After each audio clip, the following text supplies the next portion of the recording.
Shit on a stick, AEW Full Gear. Let's talk about it. Let's get into it.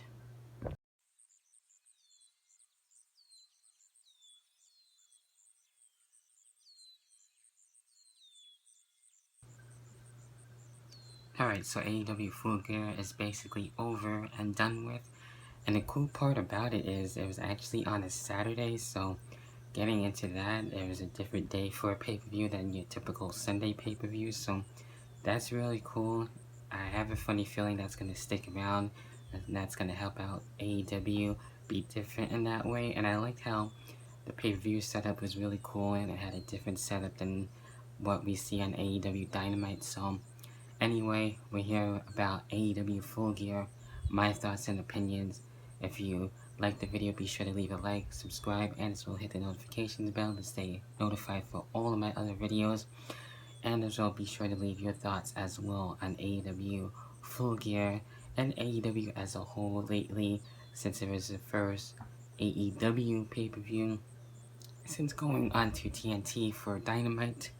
And the first match where we had basically their kickoff show, if you want to call it that way, and have it be for the buy-in, where we had Britt Baker and Bea Priestley on this one. And to be honest, I was going more with Bea Priestley on this one, so I'm still trying to get used to names and other people and stuff like that and everything. And actually, Britt Baker got the win on this one. Can't really complain too much, but she's gonna be able to have that, I guess, slow build going into being women's champion, I'm sure, and to get back up there, I'm pretty sure of that. So there's that. Then also we had Santana and Ortiz, of course, taking on the Young Bucks and everything. And these two teams going at it back and forth, and it was really insane as hell. Even though we had that little scare with the Young Bucks and everything on the ropes, at least hopefully it seems things are okay and everything. But Santana and Ortiz actually were able to get the win and have the inner circle get that momentum, and I'm pretty sure the inner circle and the elite, if you will, are going to continue their war for sure. Then moving on, we had Hangman Adam Page and Pac going head to head. And this is probably one of my favorite matches out of the two. One of those matches that could have went either or. And these two, of course, Pac being more aggressive and everything. And Adam Page, both of them actually wanting to keep their streak going. But unfortunately, someone had to give and someone had to lose. Unfortunately, that's just how it is.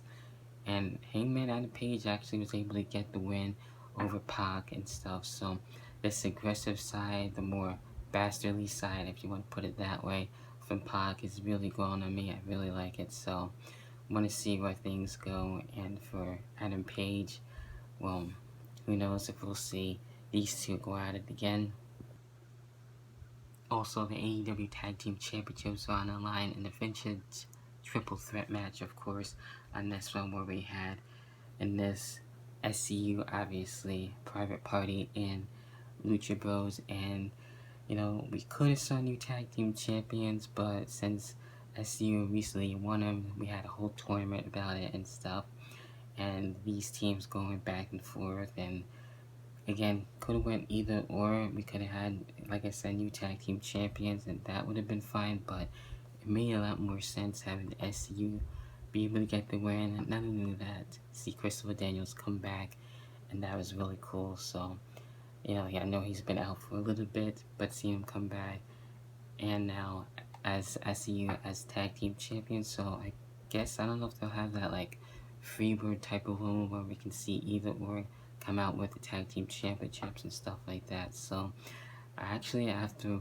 this, I want to see SCU and Lucha Brothers go at it for the tag team championships. That would be pretty damn interesting.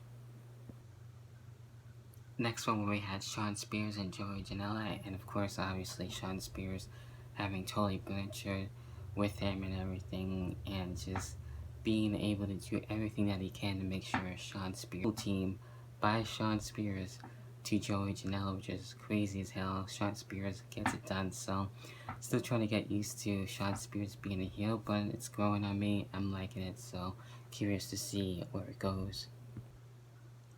Also, where we had the women's championship on the line, and Rio, and we had Emi Sakura, and this was teacher versus student. And each and every time I see Rio, I'm becoming more of a fan, and I want to see more.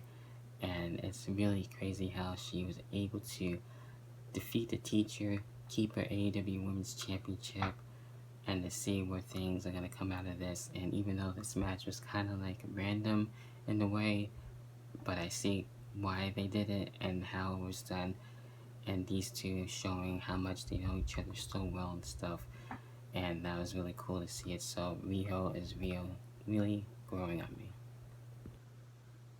Then right after that was actually shockingly the AEW World Heavyweight Championship match, and just to show that even here, the world title doesn't always have to be in the main event. This time it was the co-main event with Chris Jericho and Cody, and basically the stipulation, if Cody, lost, he wasn't going to challenge for the world title ever again, and Chris Jericho looking to win on his birthday, no less. So, a lot was going on. MJF was there, obviously, of course, and stuff.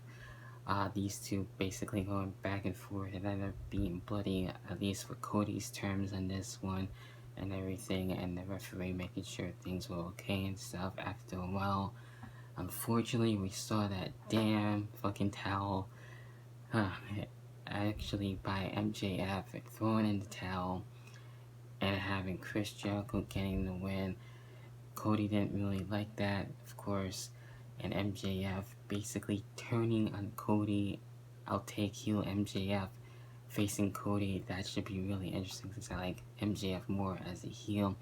Seeing him on MLW doing his thing with the Dynasty and stuff. Maybe they'll get involved somehow in AEW at some point. That would be cool. But if it happens, it happens. If not, it doesn't. But now, out of this, we'll get to see MJF and Cody, I'm sure, probably for the next pay-per-view.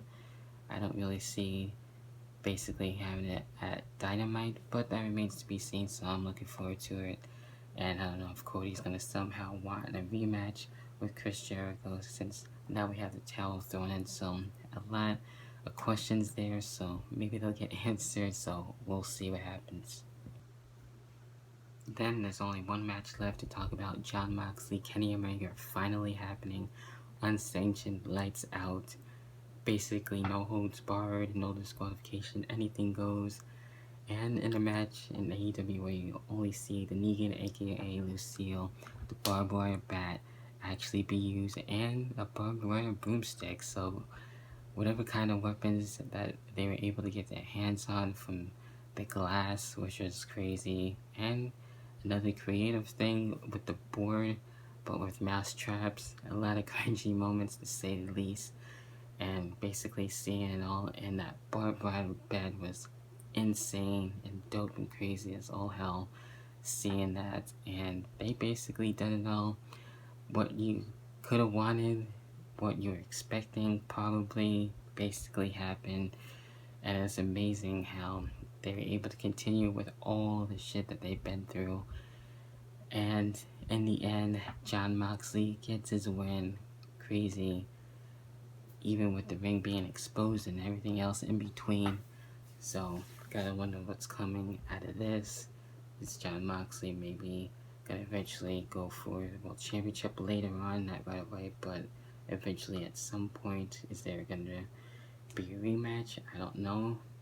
I don't know how you can top that, especially how AEW does their hardcore matches. So, they're definitely known for their hardcore matches and everything, so that was crazy. And that about does it for my AEW Full Gear 2019 pay-per-view review, thoughts and opinions. Those are my thoughts. What are yours? As always, leave a like I said, subscribe, and hit the notification bell, and to stay up to date for all my videos. So that was AEW. We got Survivor Series and War Games coming up, and the big WrestleCade Day in the Life coming soon. A lot to look forward to this month. So until then, I catch you guys in the next video, whatever the hell the next video may be. Until then, I catch you guys then. See ya and peace.